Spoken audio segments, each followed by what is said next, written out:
welcome to the programme. After nearly 5 weeks away from the saddle, we are in Italy for the 5th round of the FIM Motocross World Championship.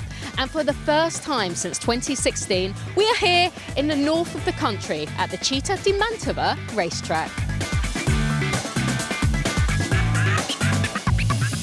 There's been a lot to digest since the last round in Arco. In MXGP, Tony Cairoli was dragged into a battle royal with Tim Geiser for the win, but it was the Slovenian who came out on top with a dramatic 1-1 in front of his adoring fans. That's Cairoli's first defeat of the season. In MX2, Jorge Prado has now won every race he's entered, after cruising to a pair of victories in Trentino. However, the defending champion is not on top of the pile after missing out on the MXGP of Great Britain with a shoulder injury.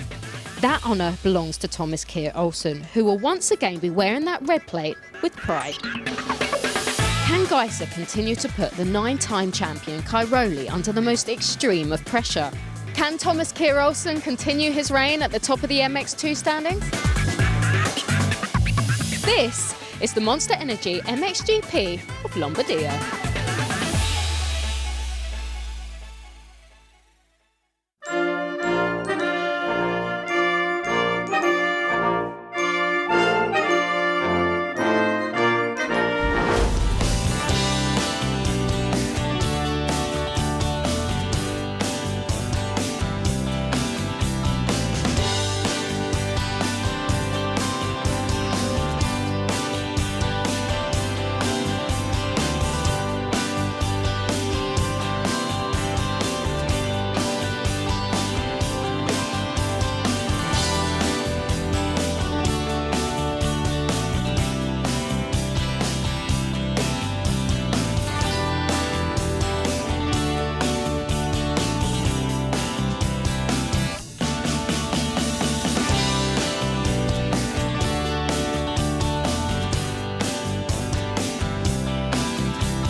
Alessandro Lupino takes us for a lap around Mantova. The short start straight into a very tight left-hand first turn. Down past pit lane, into an equally tight turn 2.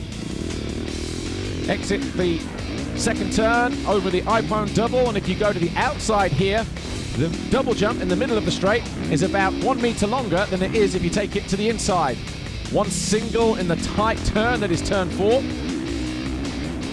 Over this double jump here, through the sweeping left, 3 single rollers on the inside, smooth to the outside, into the first of the Monster Energy tabletops or double jumps.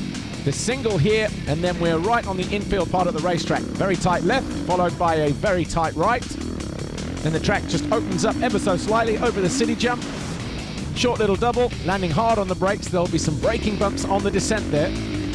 Short straight here, there'll be some gnarly braking bumps into this left as well. Get on the gas.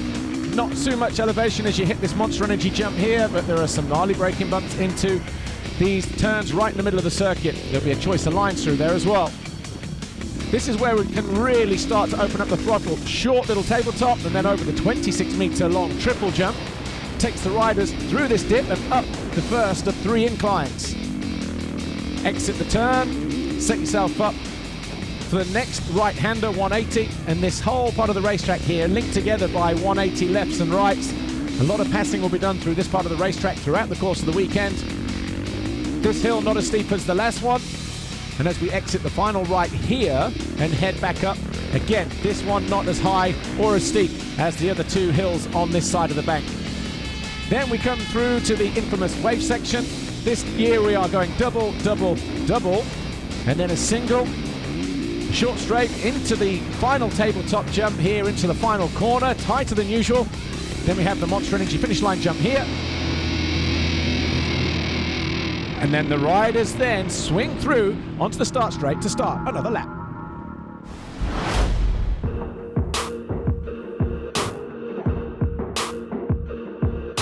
Well, 2019 we were hoping to be pushing for a title. I mean, that's that's what Darian's paid for. That's what we're here to do for Kawasaki. We had everything in place. It was just unfortunate. Well, obviously he trained. He'd done his ACL, recovered from that. But then right when I started training again, I unfortunately got Epstein-Barr virus. I didn't know right at the beginning. Really from that situation, just had to figure out what's the best solution as a team, and I'm still trying to work back from that, but I definitely think there's light at the end of the tunnel.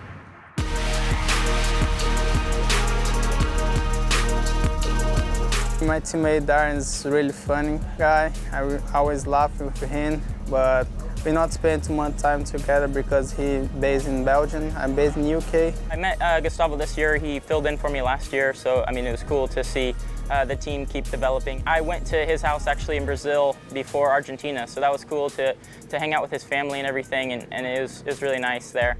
I'm really happy for the moment to come over here in Europe and race. And yeah, it's been like a big challenge for me, but every weekend, every race, I'll be learning and getting better for the future maybe. Yes, so also new this year is having Courtney, which was arranged again by Kawasaki. She won the first race in Volkswagen, led the next one, had a massive crash, but she bounced well, got straight back up, and she's back and forth to New Zealand, which being able to be in their home country to train and have that family life, because if they're away here all, the whole sort of time, it becomes, very tough for them,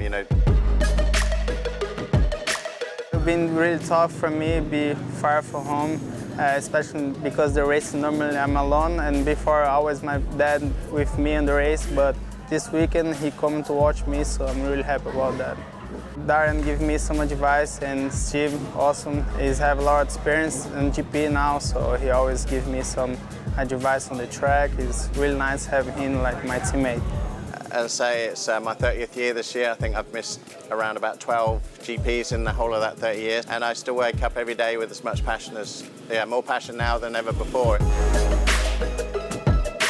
Really, my expectations from right now is just to keep getting better, try to build my fitness back slowly. I mean, because really, like me and Steve were talking and everything, like I've put like 20 to 30 hours on the bike in 10 or 11 months. So I haven't spent too much time on the bike. Really, just start building back, and I think it's pretty safe to say that halfway through the season, I still want to be up there fighting and be up in the front.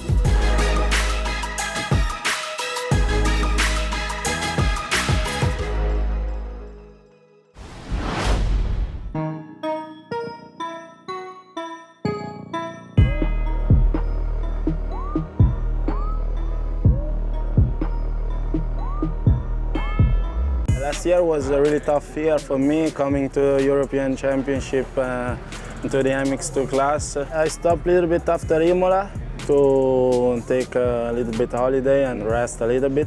We start with some Supercross races and then with the Internazionale d'Italia. I don't go inside the track with any special goals. Every race is like a new race, but my goal is to make my best every laps and every motos. Before the races, I usually like to listen music, like special rap Italian music that feel me a little bit more pumped for the race. I know some artists, Italian artists, but my favorite is MXGP, and he's from Milan, he's from near my home, and I like more him. Ciao, Emis. We started working during the last two races of 2018. In the Netherlands and Imola, we took some nice points. Morgan arrived after having a bad season, so that was a good result for us as well. For 2019 season, we hope to win as many points as possible in the MX2 class, and also to reach the top 10 for our EMX rider, Alberto Barcella.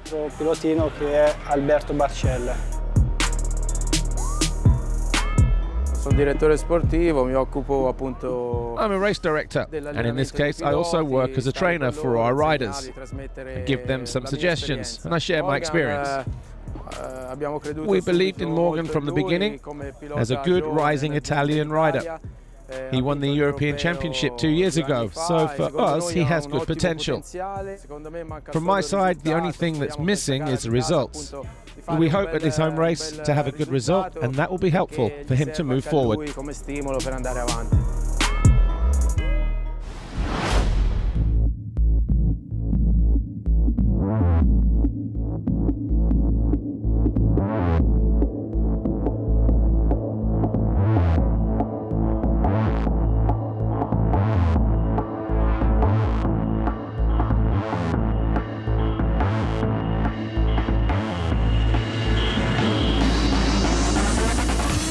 After perfect conditions on Saturday in qualification, Sunday was an utter mudbath, but it did not stop Jorge Prado from grabbing his 6th foxhole shot of the season, as behind him there were bikes and bodies strewn across the first turn, including Calvin Verlanderen and Henry Jacobi.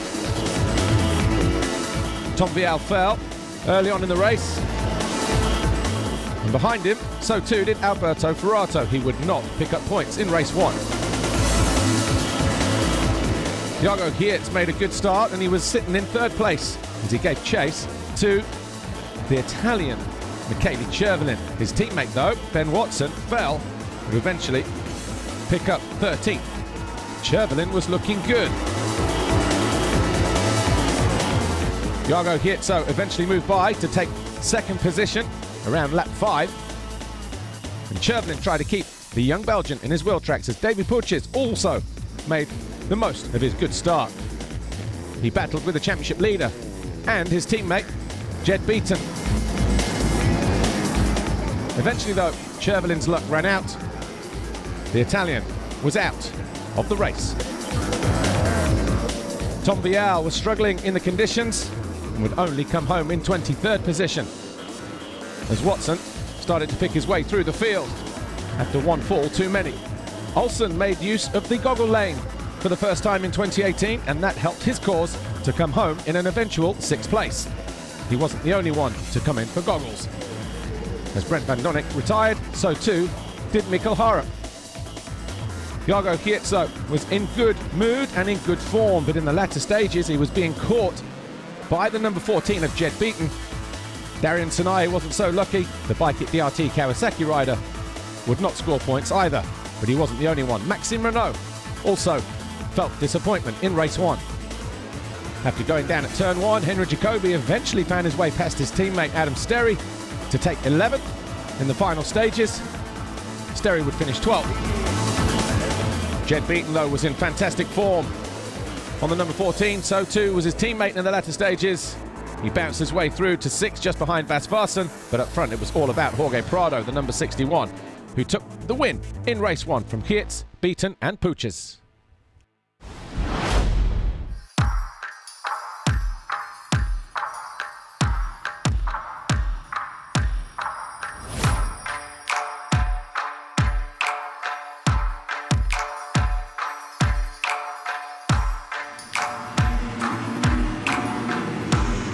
There were one or two itchy fingers at the start of race 2. Chervelin getting caught out, so too did Ben Watson and Mitch Evans there, number 43.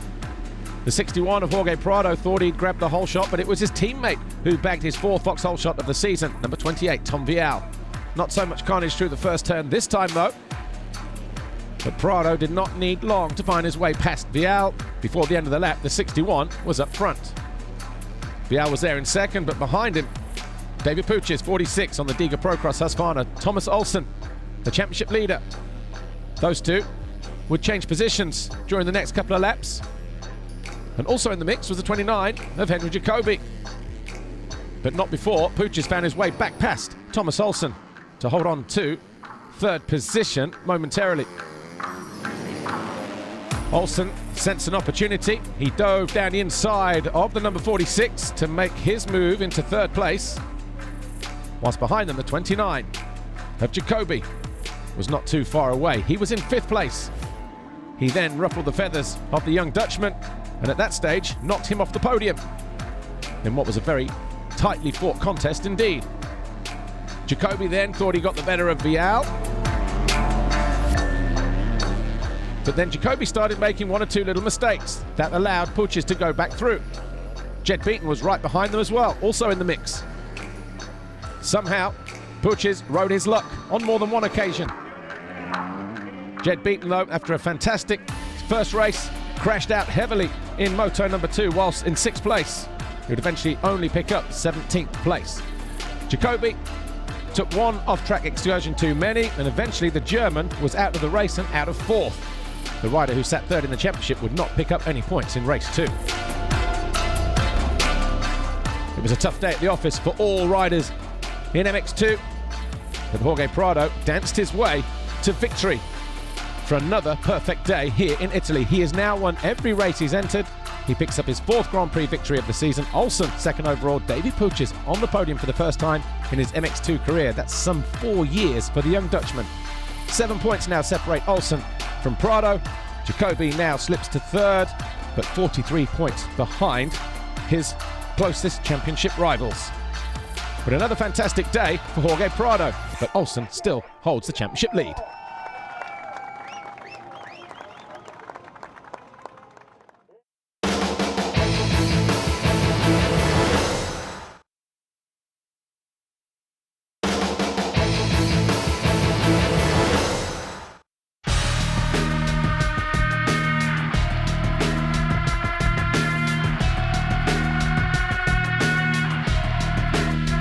We are here in Mantova. It's a special race for us. It's a home GP. We celebrate for this race 20 years from the World Championship of Kiko Chiodi back in 1999. Kiko was riding for our team. My daddy was a team manager back in that age. And for this time, all the team we race with special plastics, graphics, and clothing. It's crazy, just great to be here and have two very fast boys like Mattia and Alberto with red plate in the European Championship. So it's everything together this year, and we are very happy to celebrate this special occasion.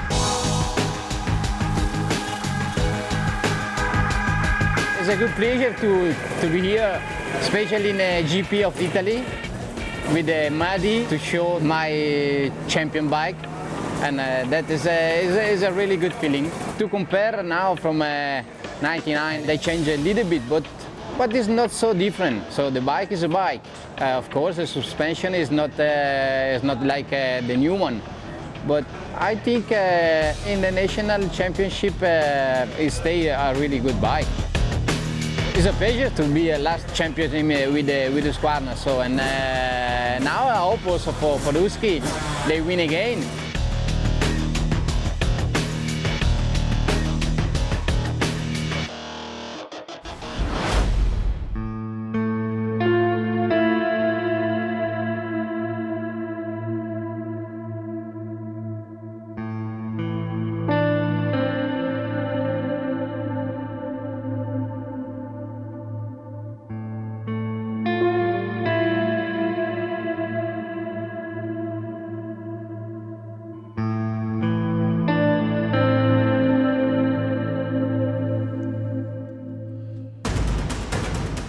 MXGP Race 1, look to the right of your screen any moment now. Tim Geiser lost the front going into the first turn. He was hit by Ivo Monticelli, took down half the field as he went through turn 1. Tony Cairoli, though, picked up his 6th Vauxhall shot of the season, closely followed by Anstey and Monticelli. The two standing construct KTMs almost took each other out, but Monticelli went wide. Anstey snuck to the inside to take 2nd on the 99 machine. Cairoli started to edge clear, and at one point got a gap of around 4 seconds over the Brit. Behind him, carnage all around this tough circuit. Geiser rejoined the race. Cairoli tipped over, handing a couple of seconds to Anstey, but the Brit was not able to capitalise on the Italian's mistake. Cairoli still led. Anstey, though, was looking comfortable in 2nd as Jeremy Van Horbik, 3rd overall in Argentina, went out on lap 2. The track deteriorated as the race wore on. Geiser, who'd been in for fresh goggles and gloves, was starting to make his way through the field. Tonus on the Yamaha and Bogas on the Honda both struggled as the race wore on. Geiser was in the wars again. He collided with Severbrilyakov mid-race. He was in 13th, lost another couple of positions and was forced to remount again. In third though, Ivo Monticelli, who's having a fantastic few rounds, was well placed, but his luck ran out as well. He'd just been passed for third by Pauls Jonas. His KTM expired. Tough blow for the Italian. There was carnage all over the place. Tonas got held up. But DeSalle, who was already a lap ahead, surged by. Jonas rode his luck on one occasion as well, as his teammate started to close in. These two were in fourth and fifth. Geiser hit the eject button once more on his HRC Honda as he tried to stay in the top 10. It wouldn't be the last time that he would fall either. He just had to regroup and keep believing himself. Couple of laps to go.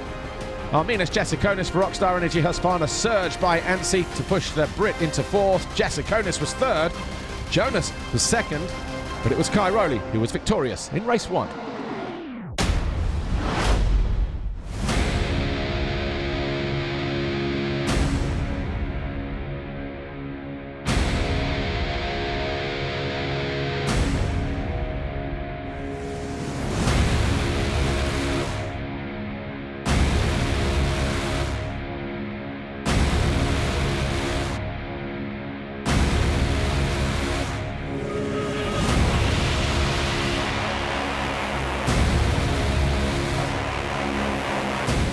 As he charged down the start straight, 2:22, Tony Cairoli surveyed the scene all around him as he went after foxhole shot number 7, which he took with both hands.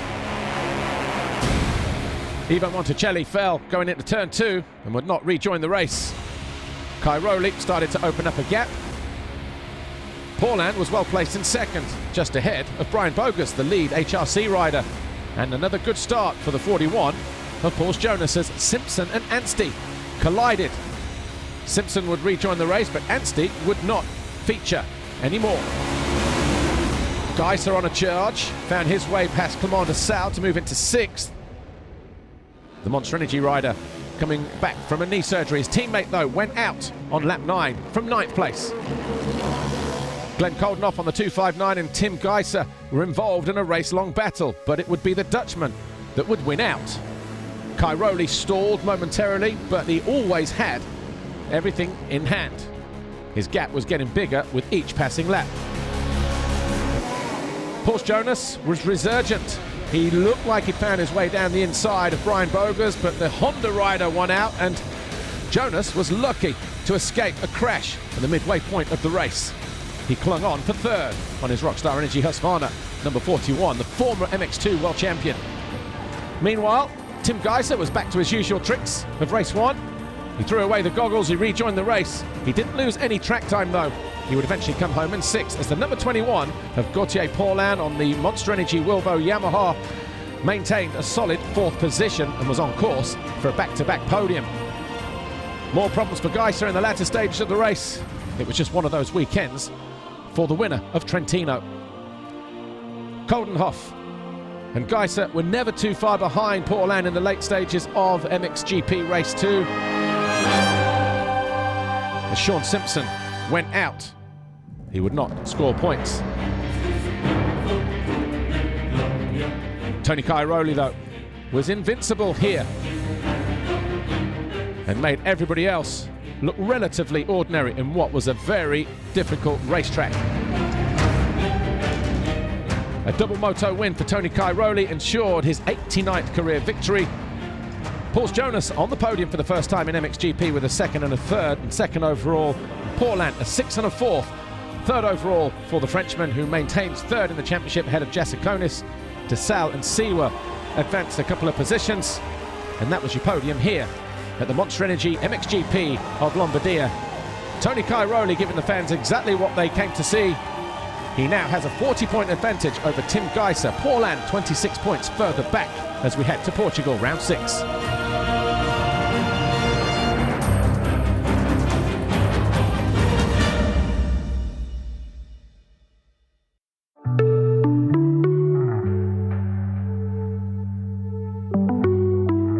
It's been a day for wellies here at the Monster Energy MXGP of Lombardia in Mantova. A weekend that's seen Mother Nature throw everything at the riders, from gale force winds, biblical amounts of rain, and a mud bath that wrestlers would be proud of.